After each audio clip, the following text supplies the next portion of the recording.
البدع والأهواء، أهل البدع العقائدية وأهل البدع السياسية. نقول بيننا وبينكم السلف، بيننا وبينكم الكتب، كان فيقول البدع بيننا وبينكم.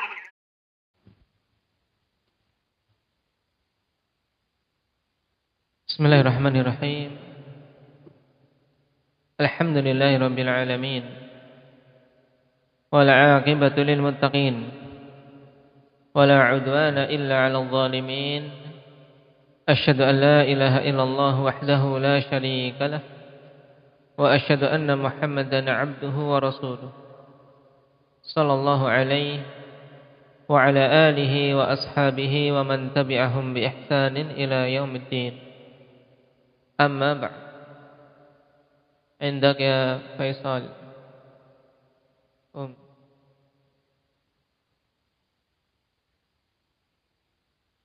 Siapakah dari kalangan sahabat yang menggali bi'ru rumah Utsman? Apakah riwayat yang menetapkan bahwasanya beliau menggali sumur tersebut itu riwayat yang sahih?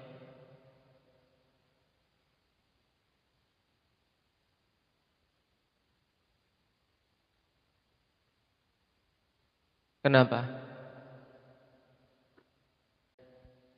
Nah, sebagian ulama mengkritisi bahwasanya riwayat yang menyatakan kalau Utsman hafara bi'ra rumah, menggali sumur rumah, itu riwayat yang keliru.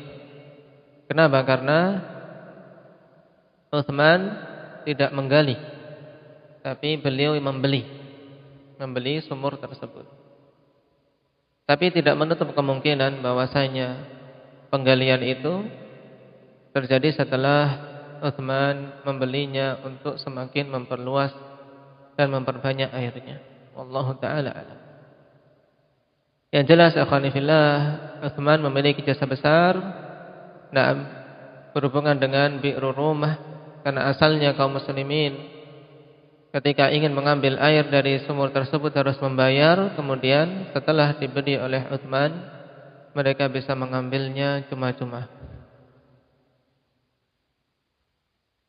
Dan di antara sedekah ikhwani fillah yang sangat bermanfaat adalah sedekah dengan air. Sedekah dengan air. Nas'alullah at-taufiq. Kita masuk pada pembahasan berikutnya. Man huwa alladhi jama'al Qur'an? Siapa itu orang yang mengumpulkan Al-Qur'an? Yang awalnya Al-Qur'an berada di tempat yang terpisah-pisah. Ada yang menulis di pelepah kurma, ada yang menulis di lempengan-lempengan batu, ada yang menulis di kulit yang dikeringkan dan seterusnya. Nah, siapa yang mengumpulkan keseluruhan dari ayat-ayat yang turun sehingga lengkap 30 juz, dikumpulkan menjadi satu? Wal jawab, jama'ahu Abu Bakrin radhiyallahu anhu. Telah mengumpulkannya Abu Bakar radhiyallahu anhu. Dinisbahkan kepada Abu Bakar karena beliau khalifah saat itu, ikhwan. Walaupun tentunya bukan beliau sendiri, tapi beliau menugaskan orang-orang pilihan sebagaimana nanti akan kita ketahui dalam riwayat yang disebutkan dalam dalil. Dan apa alasan Abu Bakar? Khasyatan dhaya'. Apa i'rabnya ini? Khasyatan dhaya' indak Rifqi.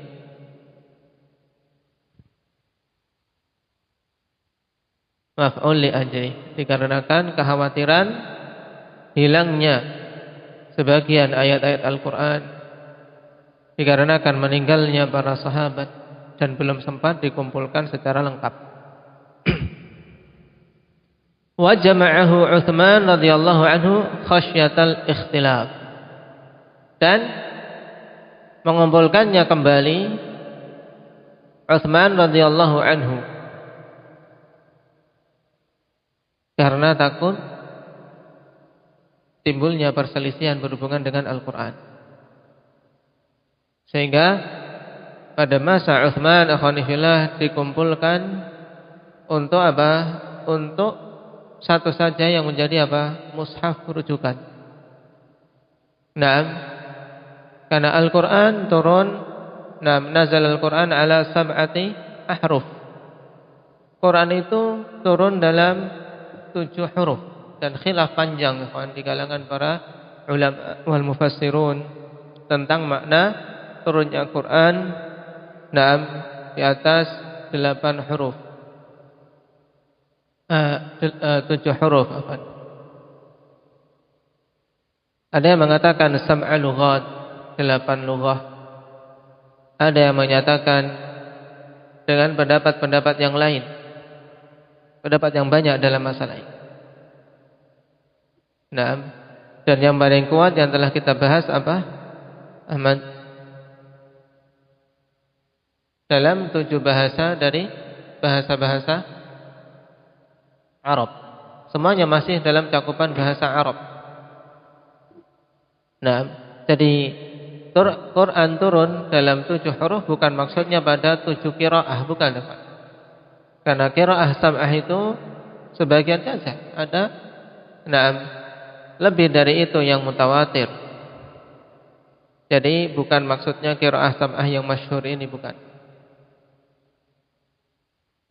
Nah, dikarenakan di masa Utsman mulai dilihat adanya perselisihan karena jauhnya manusia harus semakin jauh dari ilmu.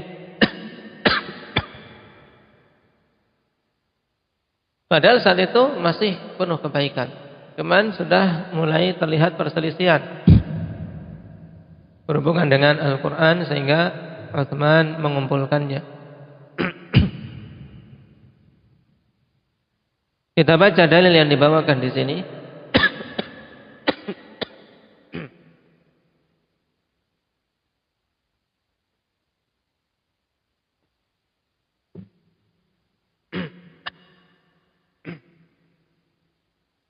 Wa dalilu atharu Zaid ibn Thabit radhiyallahu anhu qala ba'atha ilayya Abu Bakr limaqtali ahli al-Yamamah wa 'indahu Umar. Dalilnya adalah athar Zaid bin Thabit radhiyallahu anhu. Beliau mengatakan Abu Bakar mengutus kepadaku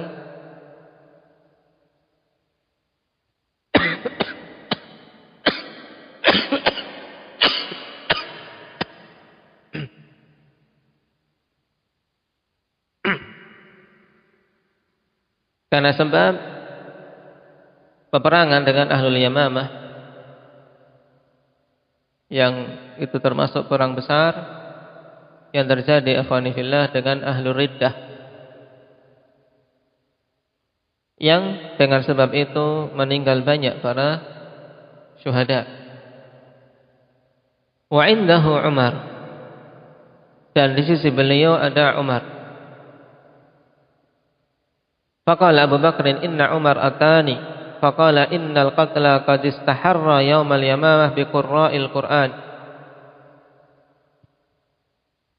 wa inni akhsha an yastahirra al-qatlu bi qurra'il Qur'an fil mawatin kulliha fayadhhabu Qur'anun katsir wa inni ara an ta'mura bi jam'il Qur'an. Maka Abu Bakar kemudian mengatakan, sungguhnya Umar datang kepadaku kemudian mengatakan, sungguhnya korban-korban yang terbunuh ya telah berjatuhan pada perang Yamamah, mengambil korban para qurra'ul Quran. Dan aku khawatir Kalau semakin banyak korban-korban yang terbunuh dari kalangan qurra'ul Quran, nah, aku khawatir akan apa? Akan semakin berjatuhan korban-korban dari kalangan qurra'ul Quran di semua tempat, sehingga hilang Quran ya yang banyak.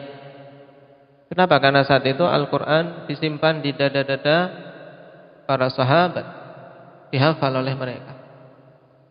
Kalau meninggal, bagaimana yang hidup bisa mengambil faedah? Makanya aku berpandangan untuk engkau memerintahkan agar Al-Quran dikumpulkan. Ini usulan dari Umar kepada Abu Bakar. Awalnya Abu Bakar mengingkari, qultu kaifa af'alu syai'an lam yaf'alhu Rasulullah sallallahu alaihi wasallam. Aku pun mengatakan, bagaimana aku melakukan sesuatu yang tidak dilakukan oleh Rasul sallallahu alaihi wasallam. Karena terpatri pada diri mereka ikhwani fillah bahwasanya agama ini ittiba', mengikut apa yang dicontohkan oleh Nabi sallallahu alaihi wasallam, dan pengumpulan Al-Qur'an ini mereka tidak melihatnya di zaman Rasul sallallahu alaihi wasallam. Tetapi Umar kemudian menegaskan kembali, faqala Umar huwa wallahi khair. Hal itu demi Allah kebaikan. Dan telah kita ketahui ikhwani fillah bahwasanya Allah Subhanahu wa taala jadikan pada Umar itu al-haq. Inna Allah taala ja'ala al-haqqa 'ala lisani Umar wa qalbi. Dalam hadis Ibnu Umar yang diriwayatkan oleh Imam Ahmad, sungguhnya Allah Subhanahu wa taala jadikan kebenaran atas lisannya Umar dan hatinya. Dia seorang yang mulham, mendapatkan ilham.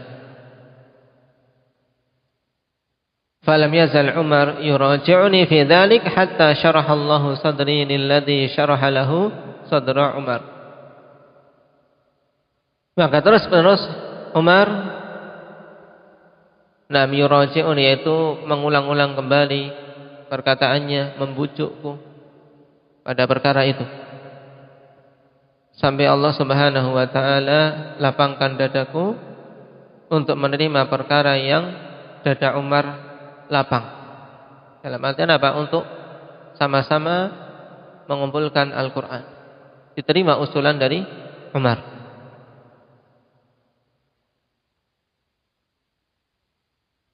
Maka setelah itu diusahakanlah pengumpulan Al-Quran oleh Zaid bin Thabit radhiyallahu anhu dengan bantuan sahabat-sahabat yang lain.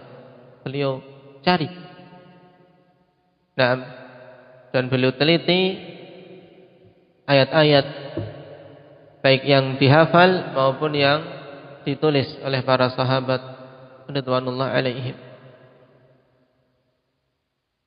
Wa ma jaa an Anas bin Malik radhiyallahu anhu anna Hudzaifah bin al-Yaman qadima ala Utsman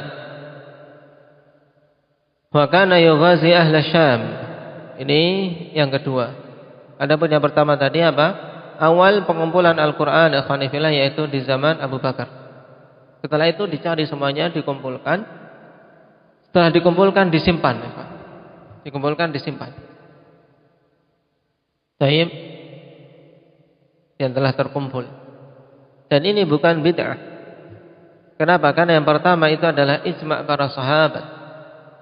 Dan ijma' para sahabat. Kemudian yang kedua, karena hal tersebut merupakan perwujudan dari firman Allah Subhanahu wa taala, "Inna nahnu nazzalna dzikra wa inna lahu lahafizun." Sungguhnya kamilah yang menurunkan Al-Quran dan kamilah yang akan menjaganya. Dan bentuk penjagaan Al-Quran tatkala Allah Subhanahu wa taala berikan taufik kepada Umar, kemudian kepada Abu Bakar, kemudian kepada Zaid bin Thabit, dan kepada keseluruhan para sahabat untuk bersepakat dalam perkara ini. Sehingga tidak ada satupun setelah itu para sahabat yang mengingkarinya. Dan Rasul telah mengatakan, la tajtami'u ummati 'ala dhalalah. Umatku tidak akan bersepakat di atas suatu kesesatan. Tidak akan mungkin apabila itu perkara bid'ah atau perkara sesat, kemudian sahabat kok bersepakat menunjukkan bahwasanya itu adalah perkara yang hak. Sehingga pendalilan sebagian orang-orang yang mengatakan adanya bid'ah hasanah dengan masalah pengumpulan Al-Quran, ini pendalilan yang tidak pada tempatnya. Adapun berhubungan dengan pengumpulan Al-Quran di masa Utsman, yaitu hadis yang datang dari Anas bin Malik radhiyallahu anhu, anna Hudzaifah bin al-Yaman qadima ala Utsman wa kana yughazi ahla Syam fi fathi Armenia.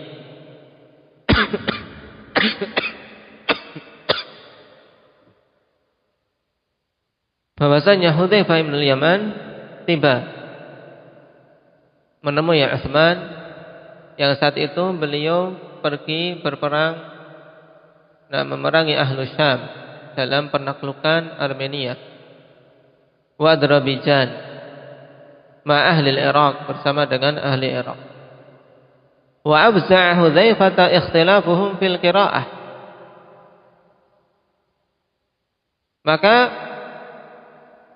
telah mengagetkan Hudzaifah perselisihan mereka dalam qiraah. Kaget Hudzaifah. Dan saat khawatir setelah itu seandainya dibiarkan terus-menerus seperti itu akan terjadi kemungkaran yang besar sebagaimana terjadi pada Yahudi dan Nasara. Faqala Hudzaifah li Utsman, ya Amiral Mu'minin, adrik hadhihi al-ummah qabla an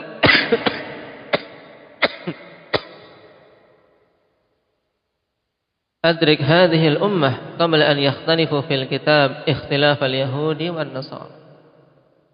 Wahai Amirul Mukminin, segera cegah umat ini sebelum mereka berselisih dalam Alkitab, yaitu dalam Al-Quran, sebagaimana perselisihan Yahudi dan Nasara. Fa'arsala Utsman ila Hafsah an arsili ilaina bis-suhufi nansakhuha fil masahifi thumma narudduha ilaik. Maka Utsman pun mengutus seorang untuk menemui Hafsah yang saat itu ikhwani fillah sepeninggal Umar, mushaf yang telah dikumpulkan dipindah ke tempat Hafsah. Nah, awalnya di tempat Abu Bakar. Dan kemudian setelah Abu Bakar wafat dipindah, dan setelah Umar wafat, mushaf tersebut di tangan Hafsah. Maka Utsman mengutus seseorang untuk menemui Hafsah, kemudian mengatakan, untuk kirim kepada kami lembaran-lembaran untuk kami menyalinnya dalam beberapa mushaf. Tsumma narudduha ilaik, kemudian kami akan mengembalikannya kepadamu. Menyalin, kenapa? Karena saat itu sudah dikumpulkan oleh siapa dulu?